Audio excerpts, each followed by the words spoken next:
안녕하세요. 뜨는 아침 묵상 배우 목사입니다. 오늘은 전도서 6장 11절 12절 말씀입니다. 헛된 것을 더하게 하는 많은 일들이 있나니 그것들이 사람에게 무슨 유익이 있으랴. 헛된 생명의 모든 날을 그림자같이 보내는 일평생의 사람에게 무엇이 낙인지를 누가 알며 그 후에 해 아래에서 무슨 일이 있을 것을 누가 능히 그에게 고하리요. 아멘. 자, 오늘 전도서의 말씀입니다. 잠언 전도서는 계속해서 우리 인생의 지혜가 무엇인지를 알려주는 말씀들이죠. 너무 주옥 같은 말씀이고 너무 좋은 말씀이라서 한 말씀 한 말씀을 생각할 때마다 시간이 가는 줄 모르겠어요. 저와 같이 여러분들도 그러시지 않을까라는 생각이 듭니다. 여러분 뉴스를 많이 보셔서 여러분도 다 알고 계시겠지만 오늘은 그 이야기를 안 할 수가 없는 것 같아요.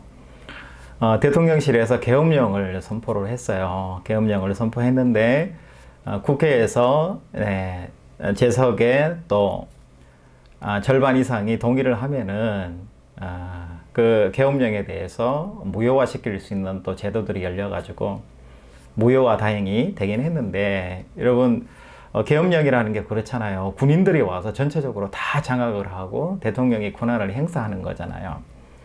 야, 정말 50 시대에 이런 일, 전두환 시대에 이런 일들이 일어났는데 다시 저희가 살아있는 동안에 다시 이런 계엄령이라는 엄청난 무서운 일들을 우리 국민들이 또 제가 겪게 된다는 그 사실이 한편 너무 끔찍하기도 하면서 또 뭔가를 배우게 된다라는 그런 생각이 듭니다. 여러분, 우리 사회에서 일어나는 많은 일들에 대해서 결국은 내가 소중한 거잖아요. 내가 배우면 좋은 거예요. 내가 훈련이 되고 내가 묵상이 되면 참 좋겠다라는 그런 좋은 삶의 교훈으로 삼으시면 좋겠다는 마음이 있습니다. 여러분 놀라셨죠? 마음 많이 이렇게 가라앉히시고 이제 아마 굉장히 시끄럽게 아마 전국이, 우리 시대가 이 겨울이 가지 않을까 싶어요. 올 겨울 그리고 내년 봄까지는 굉장히 힘들고 어려운 그런 시간들이 가지 않을까라는 그런 생각이 듭니다.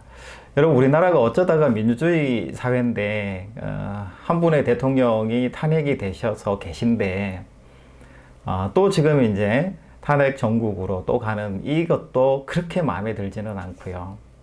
그렇다고 해서 무작정 국민들에게 모든 피해를 다 고스란히 주는 대통령을 그냥 또 내버려 둘 수도 없고, 이거 어떻게 해야 되나, 여러분 지혜가 필요한 그런 시대가 아닌가 싶습니다. 근데 제가 이렇게 뉴스를 보면서 그냥 목회자 입장에서 한 가지 정말 제가 배우게 되고 또 보여지는 게 있는데, 그게 뭐냐면 우리나라의 지금의 윤 대통령이 소통을 너무 못하시는 분이라는 것이 적나라하게 드러나는 것 같아요. 모든 뉴스에서 들려지는 많은 부분에 있어서 이분이 가장 취약하고 안 되는 부분이 뭘까 그랬을 때 소통이 안 된다라는 거죠.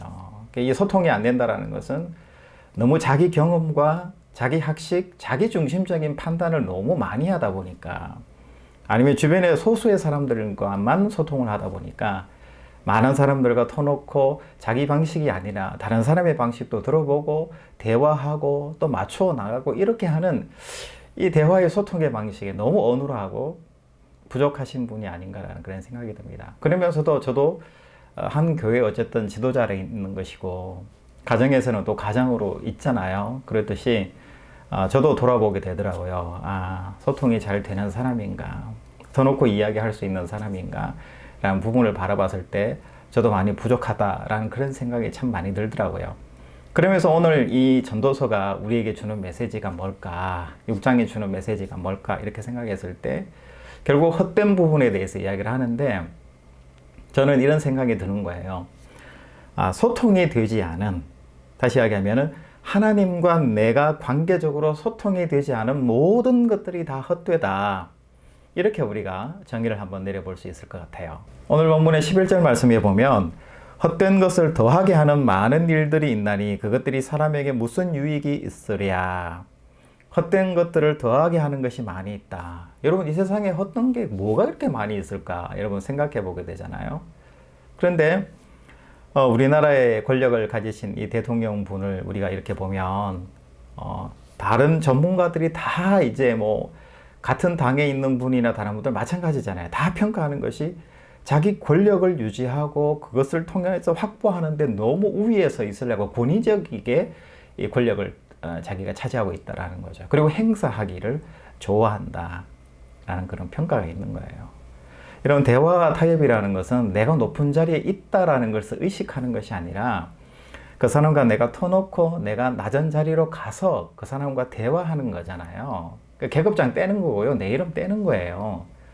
그런데 내가 대통령인데 감히 나한테 덤벼? 이런 마음으로 대화를 한다는 것은 대화 자체가 안 되는 것이고요. 소통 자체가 안 되는 거잖아요. 결국은 이 문제가 대통령의 그 부와 명예, 대통령이라는 정말 인생에서 최고의 영예잖아요. 이 영예를 다 차버리고 뒤엎어 버릴 정도로 그 대통령의 인생에서 큰 부분이 아닌가. 그리고 대통령이다 보니까 한 나라 모든 국민들의 아픔을 그대로 고스란히 드러내게 되는 문제가 아닌가라는 생각이 듭니다. 여러분, 가장들이요, 가정에 이렇게 뭐 직장 생활을 하잖아요. 30년, 40년 가정을 위해서도 하고, 물론 본인 자신을 위해서 직장 생활을 하는 거죠. 물론 첫째는 본인을 위해서 하는 거고 또 가정을 위해서 하는 건데 많은 헌신을 어쨌든 하게 되잖아요. 그러면서 나이 50대 뭐 중후반 돼서 이제 퇴직을 해가지고 가정으로 돌아왔을 때 아내하고 대화가 안 되거든요. 자녀하고 소통이 안 되는 분들이 너무 많으시거든요. 그러면 늘 같이 있으면 뭐 소통이 잘 되고 대화가 잘 되나요? 꼭 그런 것만은 아닙니다. 같이 있어도 맨날 싸우고 자녀들 사이에 계속 뭐 소통이 안 되고 얼마든지 그럴 수는 있어요.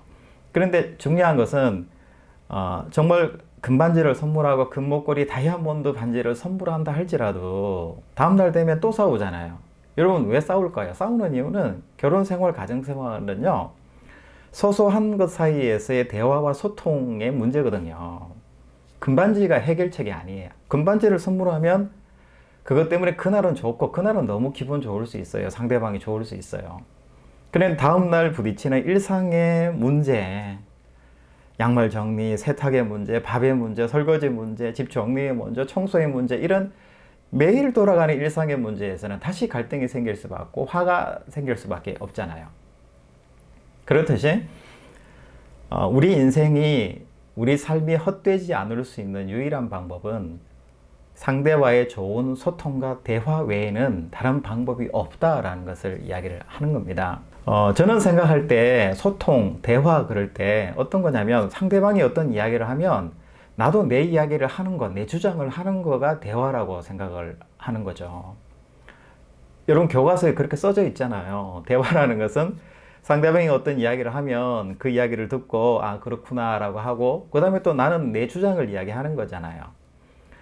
그런데 대화에 있어서 가장 소통에 있어서 핵심이 되는 게 뭐냐면 제가 모르고 있었던 부분은 상대방의 이야기를 주의 깊게 관찰하고 듣고 분석하고 상대방의 언어를 알고 거기에 대해서 응답을 해야 된다는 거죠. 대화를 해야 된다는 거죠.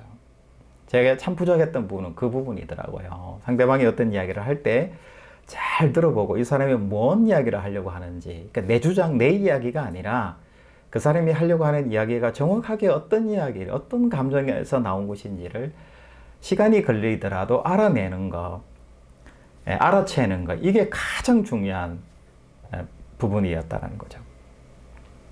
여러분, 오늘은 저도 너무 TV를 이렇게 보면서 유튜브 상으로 계속 하루 종일 이게 핸드폰을 들고 있게 되더라고요. 이게 어떻게 진행이 될까? 이거 도대체 이게 뭔가? 어안이 벙벙하네 라는 그런 마음으로 계속해서 핸드폰을 들고 있는데요. 결국은 나라도 마찬가지인 것 같아요. 이 시대의 가장 큰 문제점은 소통이 안 되는 문제인 것 같아요. 그러니까 세대 갈등도 그렇고 권력 사이에 당 뭐 여러 가지 남녀 사이에도 마찬가지인데 결국은 소통이 안 되는 거죠. 상대방이 이야기하려고 하는 그 진심 어린 그 내용이 무엇인지를 우리가 정확하게 알고 이해하고 받아들이려고 하지 않으니까, 인정하지 않으니까 상대방도 인정해주지 않는 거고요. 계속 보복하게 되고 복수하게 되고 일이 더 커지게 되고 복잡하게 되는 것 같아요. 저는 지금이라도 들으셔야 되고 대화해야 되고 대화의 자리로 나오셔서 우리나라의 좋은 대통령으로 남아주시는 분이 되면 좋겠다라는 그런 개인적인 바람을 드립니다. 뿐만 아니라 오늘 전도서 말씀에서 주신 것처럼 세상에 많은 것들이 다 헛되다는 것을 우리가 알았으면 좋을 것 같아요. 저도 그렇고요. 헛된데 헛되지 않으려면 대화와 소통, 돈에 대해서 소통하는 거죠. 돈이 뭔가? 돈이 얼마 있으면 행복한가? 돈이 뭐 어떻게 되면 내가 행복해질까? 가치 있는 것이 될까? 집이면, 자동차면, 집이 어떻게 되면, 자동차가 어떤 자동차를 가지면, 자동차에 대해서 어떤 생각을 가지면 내가 행복해질까? 그런 마음으로 소통하고 대화하면 우리 안에 하나님이 주시는 정답이 있지 않나라는 그런 생각이 듭니다. 여러분, 가까이 있는 여러분 아내, 남편, 자녀들과 오늘 소통이 되는 하루가 되시면 좋겠습니다. 이 소통이라는 것은 여러분 들으시는 거예요. 내 생각을 꽉 누르세요. 그리고 내 생각을 이야기하지 마시고 제 판단을 하지 마시고 상대방의 입장에서 그게 뭔지 정확하게 이해하고 들으심을 통해서 가정이 평화롭고 또 이 시대를 위해서도 기도해 주시는 그런 하루가 되시기를 주님의 이름으로 축복합니다. 여러분 내일 또 뵙겠습니다. 샬롬.